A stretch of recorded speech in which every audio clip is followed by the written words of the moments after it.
কালীঘাটে পৌঁছেছেন সিআইডি আধিকারিকরা।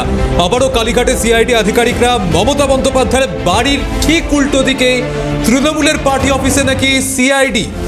মমতা বন্দ্যোপাধ্যায়ের বাড়ির উল্টো দিকে তৃণমূলের পার্টি অফিসে পৌঁছেছে সিআইডি আধিকারিকরা। এখন কোন বিষয়ে তারা তদন্ত করে দেখছেন সেটা তো অবশ্যই জানতে হবে, কারণ ইতিমধ্যে আমরা জানি আজ আবার সিআইডি অভিষেক বন্দ্যোপাধ্যায়কে তলব করেছে। তিনি হাজিরা দেন কিনা এখন সেদিকেও সিআইডি আধিকারিকদের নজর রয়েছে। তারই মধ্যে সিআইডি পৌঁছে গেল কালীঘাটে, তৃণমূলের পার্টি অফিসে পৌঁছেছেন সিআইডি আধিকারিকরা, যেটা আবার মমতা বন্দ্যোপাধ্যায়ের বাড়ির ঠিক উল্টো দিকে। মমতা বন্দ্যোপাধ্যায়ের বাড়ির ঠিক উল্টো দিকে সিআইডি আধিকারিকরা তৃণমূলের পার্টি অফিসে।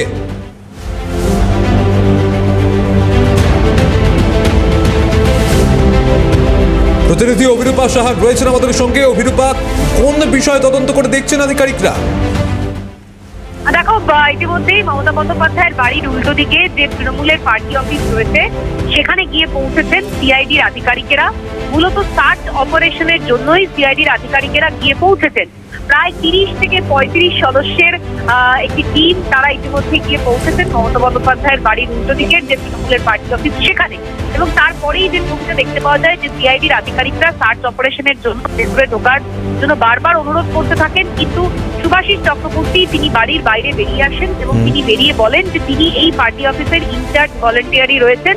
এবং তারপর তিনি যেটা বলছেন, যেহেতু মমতা বন্দ্যোপাধ্যায় এবং অভিষেক বন্দ্যোপাধ্যায় কেউই উপস্থিত নেই বাড়িতে, ফলে তাদের অনুপস্থিতিতে কোনোভাবেই সিআইডি আধিকারিকদের ভেতরের প্রবেশাধিকার তিনি দিতে পারবেন না।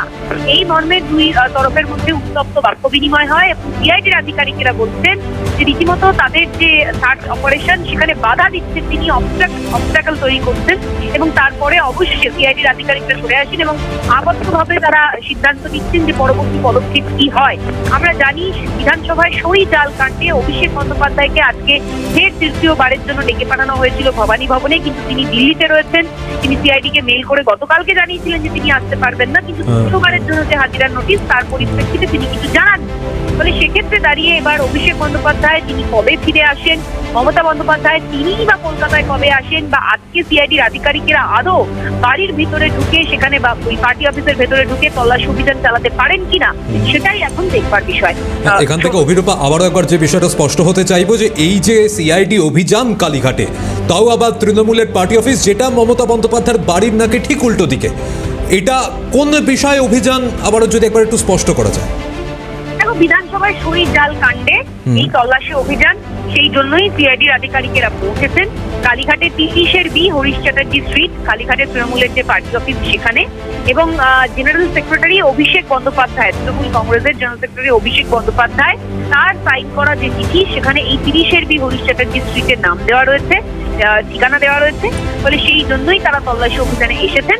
কিন্তু যেহেতু অভিষেক বন্দ্যোপাধ্যায় এবং মমতা বন্দ্যোপাধ্যায় কেউই নেই এবং মমতা বন্দ্যোপাধ্যায়ের বাড়ির একেবারে উল্টো দিকে তৃণমূলের পার্টি অফিস, ফলে সেখানে শুভাশিস চক্রবর্তী তিনি আপাততভাবে রয়েছেন এবং তিনি কোনোভাবেই অ্যালাউ করছেন না সিআইডির আধিকারিকদের ওখানে সার্চ অপারেশনের জন্য। ফলে এবার সিআইডির আধিকারিকরা কি পদক্ষেপ নেন সেদিকে নজর থাকবে। একেবারে একটু সঙ্গে থাকো অভিরূপা। এই মুহূর্তে যে ছবি আপনাদের দেখাচ্ছি, কালীঘাটে পৌঁছেছেন আবারও সিআইডি আধিকারিকরা। এই মুহূর্তে মমতা বন্দ্যোপাধ্যায়ের বাড়ির ঠিক উল্টো দিকে তৃণমূলের যে পার্টি অফিস রয়েছে সেখানেই অপেক্ষা করছেন তারা, কারণ আপনারা জানেন যে এই মুহূর্তে মমতা বন্দ্যোপাধ্যায় এবং অভিষেক বন্দ্যোপাধ্যায় তারা দুজনেই দিল্লিতে রয়েছেন। তাই পার্টি অফিসে ঢুকতে গেলে এক্ষুনি তাদের যে পার্টি অফিসে তারা প্রবেশ করতে পারবেন কিনা, বা এই মুহূর্তে একাধিক বিষয়ে তারা তদন্ত করে দেখছেন, কারণ আমরা জানি যে সই জাল কাণ্ডে সিআইডি আধিকারিকরা তারা তদন্ত করছেন। এখন এই মুহূর্তে সিআইডির এই অভিযানের দিকে অবশ্যই নজর রয়েছে। আমি আবারও ফিরে যাব, অভিরূপা সাহা প্রতিনিধি রয়েছেন কালীঘাটে তৃণমূলের পার্টি অফিসে সিআইডি। অভিরূপা, প্রশ্ন যদি আরেকবার করো। কালীঘাটে এই যে তৃণমূলের পার্টি অফিসে সিআইডি আধিকারিকরা তারা পৌঁছেছেন, মানে এখনো প্রবেশ করতে পারেননি, অবশ্যই পরবর্তীতে তারা প্রবেশ করতে পারেন কিনা সেদিকে নজর রয়েছে। আবারও যদি একবার আপডেটটা জানাও। দেখো, সিআইডির আধিকারিকেরা দীর্ঘক্ষণ কালীঘাটের তৃণমূলের যে পার্টি অফিস সেখানে ঢোকার জন্য শুভাশিস চক্রবর্তী তিনি আপাততভাবে দায়িত্বে রয়েছেন, তিনি নিজেকে বলছেন ভলেন্টারি চার্জেসের মধ্যে রয়েছেন, তাকে ঢোকার জন্য বারবার করে আবেদন করতে থাকেন। কিন্তু শুভাশিস চক্রবর্তী তিনি বলছেন যেহেতু অভিষেক বন্দ্যোপাধ্যায় এবং মমতা বন্দ্যোপাধ্যায় তারা কলকাতায় নেই, অন্য জায়গায় রয়েছেন, দিল্লিতে রয়েছেন, ফলে কোনোভাবেই তাদের অ্যাবসেন্স মুহূর্তে এই অ্যালাউ তারা শুরু করতে পারবেন না, এবং তা নিয়ে কথা কাটাকাটি শুরু হয় সিআইডি আধিকারিকদের সঙ্গে শুভাশিস চক্রবর্তী, প্রাক্তন সাংসদ তৃণমূলের। এবং পরবর্তীকালে কিন্তু দেখতে পাওয়া যায় যে শুভাশিস চক্রবর্তী তিনি জানিয়ে দেন যে কোনোভাবেই ভেতরে অ্যালাউ করা যাবে না।